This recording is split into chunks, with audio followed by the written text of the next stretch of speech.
Good afternoon and welcome to Democracy and the Rule of Law on Galaxy Television. I'm Solomon Ofem. Let's take a look at what we're going to be talking about today. We're going to be starting with a reaction trailing the call by the Zamfara State Governor for citizens to arm themselves against insecurity. The Zamfara State chapter of the People's Democratic Party has opposed to Governor Bello Matawalle's directive for the people of the state to bear arms and defend themselves. Even the military high command has also rejected the call by the governor for residents to take up arms and defend themselves against bandits and terrorism.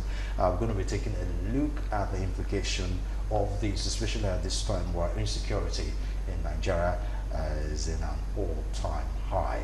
So that will be our curtain raiser for this show. Then the second topic for discussion, amid allegation of corruption and official gross misconduct leveled against the immediate past Chief Justice of Nigeria, CJN Ibrahim Tanku Mohammed, calls for his investigation has intensified.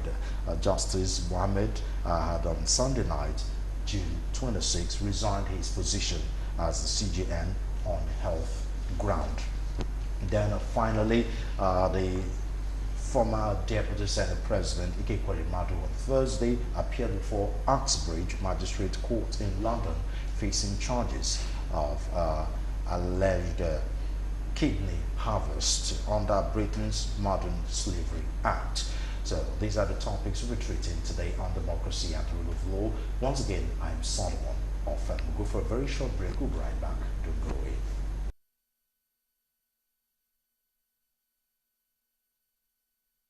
It's good to see you again. This is Democracy and the Rule of Law on Galaxy Television. I have Barrister Kingsley Chime in the house. It is good to see you again. It's been a while. Thank you so even much. though you were with us last week Sunday via Zoom, it's good to see you live in the studio. And of course, Barrister Elvis is still on his way. He will join us shortly. And of course, we have a virtual guest who will be talking to us from Missouri, United States of America, Barrister Ayobayo Babade. We will bring him in when it is time to introduce him. So, the first topic for discussion, the Zamfara State chapter of the People's Democratic Party has opposed to Governor Bello Matawalle's directive to the people of the state to bear arms and defend themselves. Secretary of the PDP in the state, Farouk Ahmed, said in a statement that the decision to allow people to bear arms could lead to anarchy and political vendetta against the opposition parties. According to Ahmed, it is the sole responsibility of both the state and federal government to protect the lives and property of the citizenry.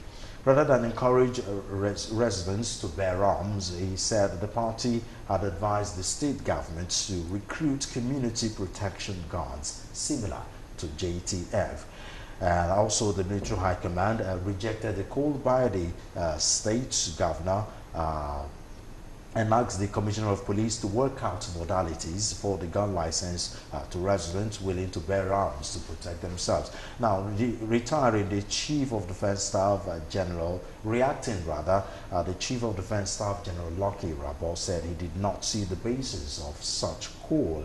He spoke at the National Defense College Abuja during the opening ceremony of the joint exercise for the National Defense College and War Colleges of the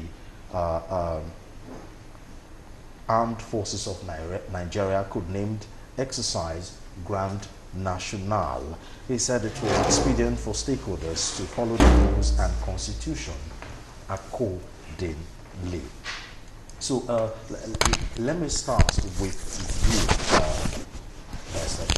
what do you think about that? Well, thank you so much for having me. Because the security situation is, it is not abating, that's for sure. So it is understandable for agitations to follow, and with the governors overwhelmed.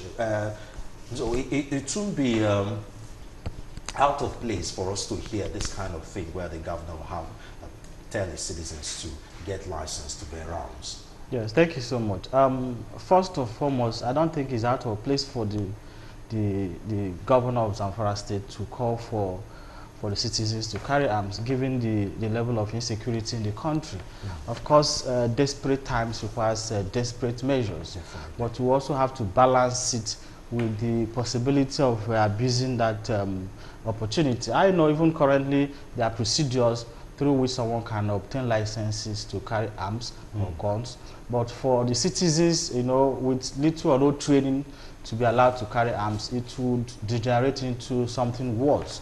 So much as I understand the concern of the governor and indeed Nigerians, you know, in order to tame the security incidences in the country, but we must have to be careful, because these arms, when given to wrong hands, there is likelihood of abuse.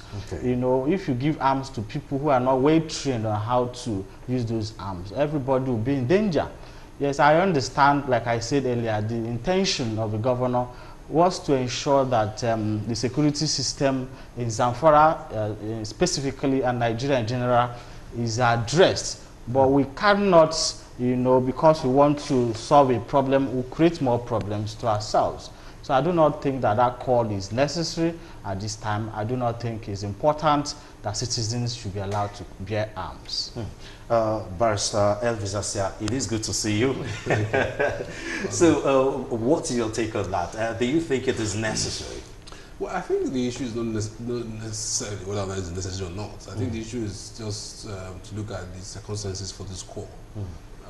You know, for the government to have done this, it's obvious that it's giving up on the current security architecture in the country, which is centralization of policing and all of that. Which, you know, many people have always called for state policing, you know, so that the governor, for example, yeah, you call him the chief security officer, but doesn't have the capacity to deliver on that promise. And so I think that's really where the issue is. And on whether or not it is necessary, I think we also, again, look at the intent. And I don't think the intent is for people to just start carrying arms and all that. I think it's telling people to defend themselves. Exactly. And I think that's the natural law. You know, the fact that people should defend themselves is not really, you don't need law for that. If you know for a fact that people are coming to kill you, burn your houses, you know, kill your children and all of that, you know, by natural law expects that you should defend yourself. Even the Constitution gives you the right to defend yourself. But on the issue of bearing arms, of course, you know, there has to be proper licensing, just as my friend have said, you know, to ensure that, you know, we know what was happening even in countries like the US, where people are reasonably trained, you know, people, because of the ease with which you can get guns. You have heard of cases where people will invade malls and start killing people. So, you know, there has to be proper licensing. But, you know, the central issue raised by the core is really that, look, the current security system that we have cannot work. We need a system that not just gives the governor the figurehead role of being a chief security officer. We need a system that empowers the governor to do something in terms of addressing security. And I think Zamfara may have to take a cue from some other states and other regions of the country, what they're doing now. People are coming up with all sorts of security systems to, you know, ensure that there's security. We have Aboteku in the southwest, in different places. Even in my state, in Edo State, they have something like that. So the governor will have to find a way to invest in that and secure his people. But, you know, it's just expresses the sad realities of the country at the moment. Okay, let's go back to the U.S., where Barrister Ayobayo Babade is joining us live via Zoom. Of course, he's in Missouri precisely. What side of the divide are you? I mean, since this call by the governor, Matawalle, came out, it has sparked national discourse and debate with people on the side of to bear arms and the other saying no to cause chaos and anarchy. Which side of the divide are you?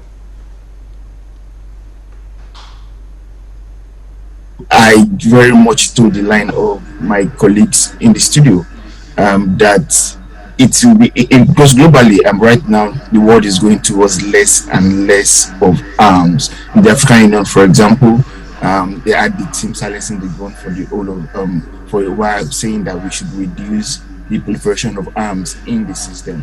And so it's very I understand the pain of the governor, because a governor, the chief security officer of the state, would be in so much pain that he can't do what he can to protect his people.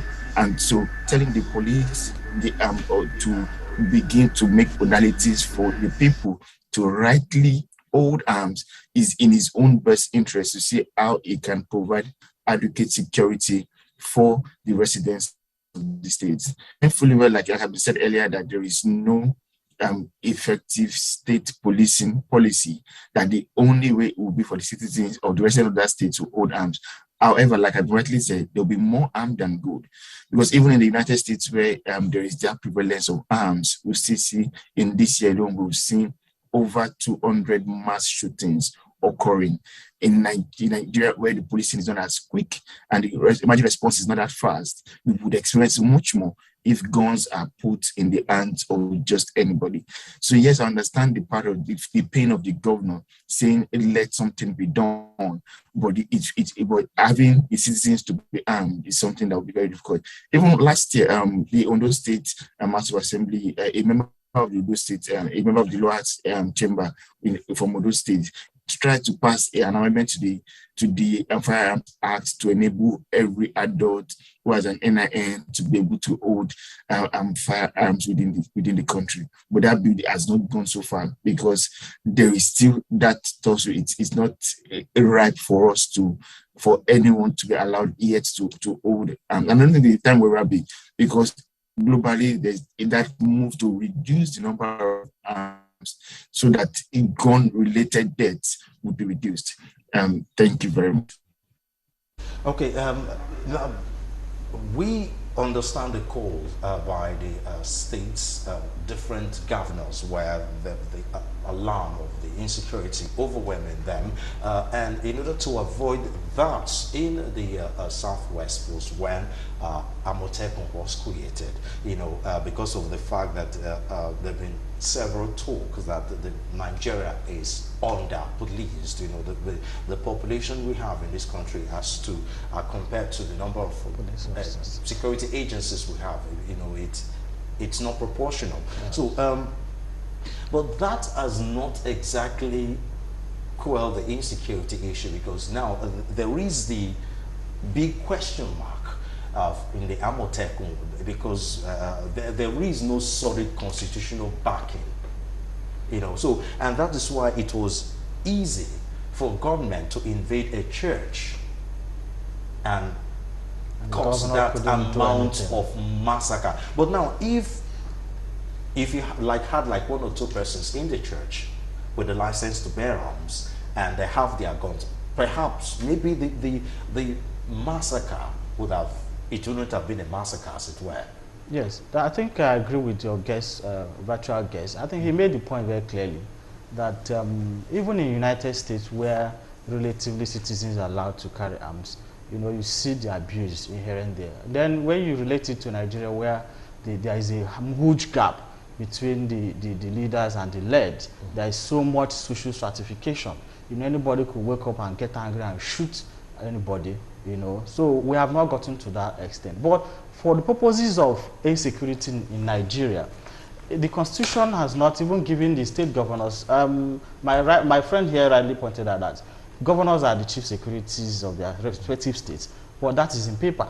Governors cannot even control the commissioner of police in their own states. So I think the first approach should be for us to begin to have state policing, where the governor can issue instructions to the police within his own state. But the call has been going on forever. Yes, of course. It has not been answered. In the meantime, what can the governors do? What can the citizens do to protect themselves? Technically, even though it has no constitutional background, like you say, Amotekun, and I'm aware that even in Lagos, you see some of these state security apparatus. Most of these things are like done in a way to supplement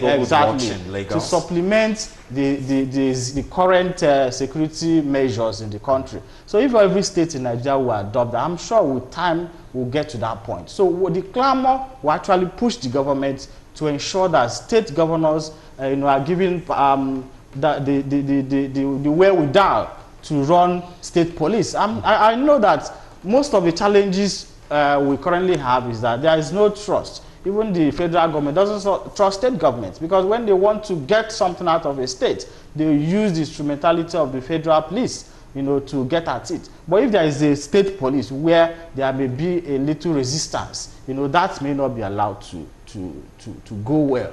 That's my position. I mean, the call for the state police, it's been forever, and meanwhile people are dying. You see, unfortunately, this country is not properly structured. We all know this. A big country such as Nigeria cannot be centrally run, and we have seen the futility of trying to do that, particularly where you have a grossly incompetent leadership, like we have had in the last couple of years.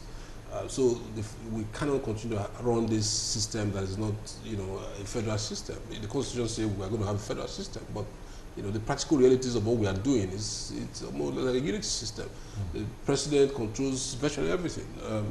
You know, so until we have a system where if you are a governor of your state, you can reasonably control security, then we're not going to get there. We need to go beyond just talking about it. Actions need to be taken. I want to believe that somebody like the governor, you know, the governors should team up together at the level of the governors forum. They have a lot of influence in the system. They can mobilize the. But they've done that with, you know, Southwest governors. I know. I'm talking about the centralization. You know, you know, giving it constitutional backing. The point has been made, for example, that even the Amotekun. Isn't that where the call for restructuring is? Exactly. So the governors should, you know, come together on this particular issue and say, look, we cannot. I mean, if I were a governor, I would be embarrassed that I'm supposed to be a governor of the state, but I cannot control security. So they should team up together and put pressure on the federal government and the National Assembly so that the constitution can be amended to, you know, allow a reasonable measure of control. Even if you want to sustain the current policing system, you know, our laws can be reviewed in such a way that the government is able to determine, to control the Commission of Police within the state and mobilize the police apparatus to challenges that we have within the state. Until we do that, until we, you know, because you see, Nigeria is like a beautiful edifice that has no foundation.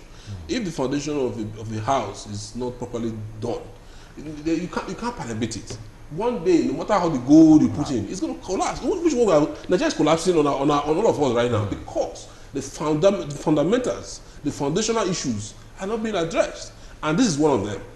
We have to address it. So how detailed is the Constitution in terms of persons that are authorized to bear arms? What category of persons are allowed? There's no express constitutional provision on the right to bear arms. You know, the control of arms and licensing is within the purview of the Firearms Act.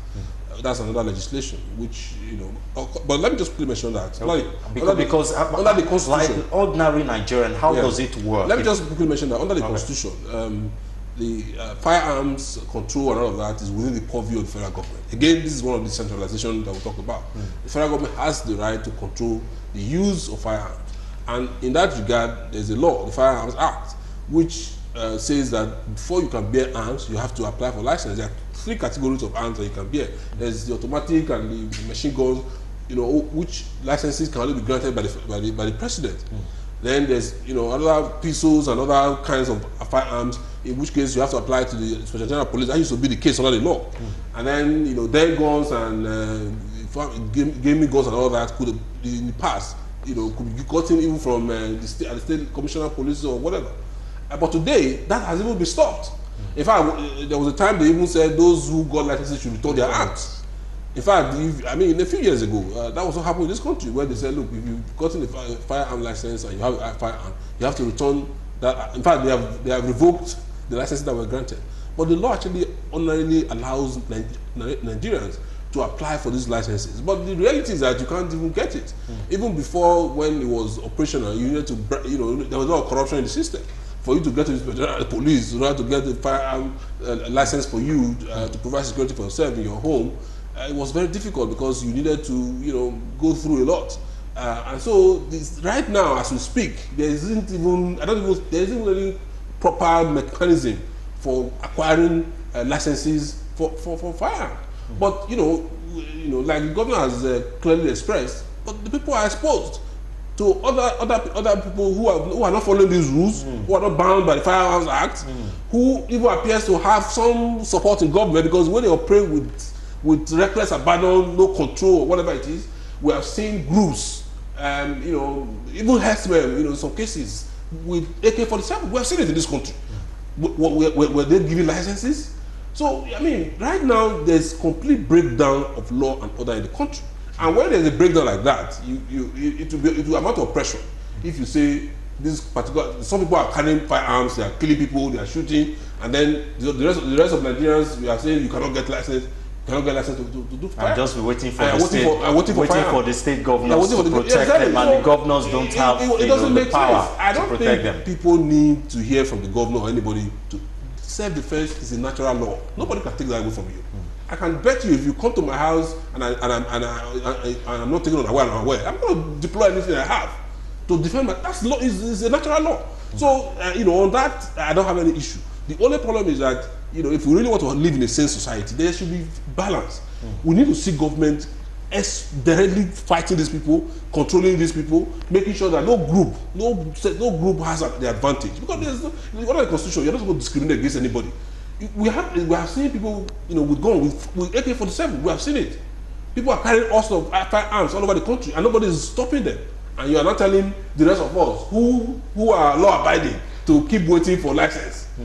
So I won't call for chaos, but that's the reality of the situation. Okay, and let's go back to Barrister Babade, where this discourse should it be taken to the National Assembly, where it will be properly put into place, where we know the kind of persons to bear arms and how there should be a proper guideline. I'm not sure this is going to spark the national debate like the one we have in the US, where we have the Republicans and the Democrats vastly opposed to each other, because I'm sure a lot of Nigerians will want to defend themselves, but with proper guidance and led by the National Assembly. Thank you very much. Yeah, so one thing I just point on the earlier point is that security is, for any state or any government, is very expensive.